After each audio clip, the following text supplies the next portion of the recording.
Welcome back. So far, we've covered strategies for training your ear, using transcripts effectively, and understanding the difference between acquiring and learning a language. Now, we're going to tie everything together and discuss how to balance acquisition and learning to achieve both fluency and accuracy in English.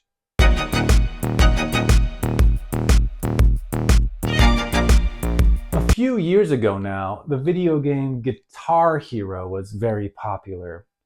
If you're familiar with the game, you know that you have to hit the right notes in sync with the music, and the game gets harder as you progress. It's actually while playing this game that I first felt what perfect practice was. Let me explain. You see, I had mastered one song to where I could hit all the right notes at the right time, but I only mastered the intermediate setting. So, feeling confident, I increased the difficulty, and yep, you guessed it, the notes came flying at me faster and in different combinations. But you know what? I was hitting them. My fingers were moving faster than my brain could, and for a while, my fingers hit these notes that I didn't think were possible. In short, I was in the zone of optimal learning.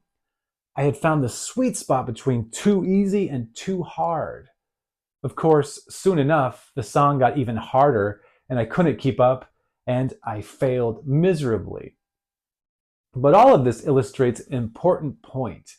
You should be constantly practicing, but it's not just about playing the same easy songs over and over.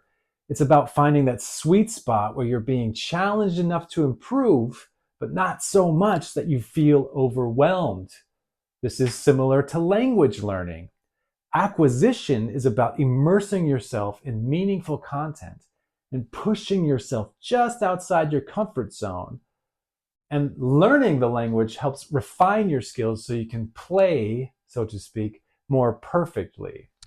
In this course, I focus on getting you comfortable with using English naturally through engaging content. Just like in Guitar Hero, you want to practice where it feels challenging but manageable. This, by the way, can be the challenge for an intermediate learner, finding the right content.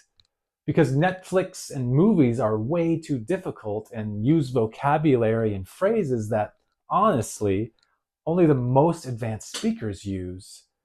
That's why I'm creating content for you. Don't worry if it's not perfect at first or you haven't mastered every fine detail. As you get better, you can start incorporating or using more targeted practice, like reviewing certain grammar rules, similar to how you might learn a more difficult song on Guitar Hero.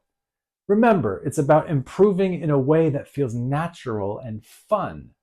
Once you're able to understand and communicate the basics, then learning specific grammar points becomes more valuable, just like mastering tricky parts of a song.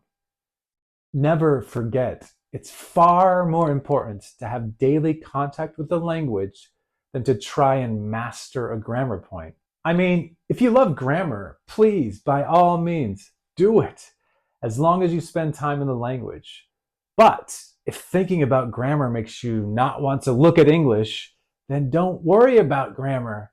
Just watch something interesting that you want to understand, and I promise you will improve.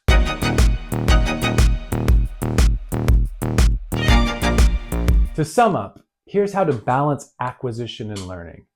Spend most of your time engaging with English in enjoyable ways, like listening to videos or having conversations. Let your need to communicate drive your learning. And when you notice areas where you can improve, like when you repeat the same mistake, that's when you should focus on learning those rules or refining your pronunciation. Remember Guitar Hero. It's all about hitting that balance where you're challenged but not overwhelmed. Congratulations on completing this introductory series. Remember, achieving fluency is a journey, and you're already on the right path. If you'd like, you could already start with some of the business English topical lessons. However, I do have a few more videos that talk about important elements of language learning, like how to most effectively memorize new vocabulary. There's also a video on remaining motivated and the importance of motivation, and I'll even talk about how to speak better. Remember, watching content all helps with language learning, and as these videos talk about theories and statistics, all important elements in business meetings, they are certainly worth checking out. I'm so excited to continue this journey with you throughout the course. You're doing great, and I'll see you in our next lesson. Keep up the amazing work.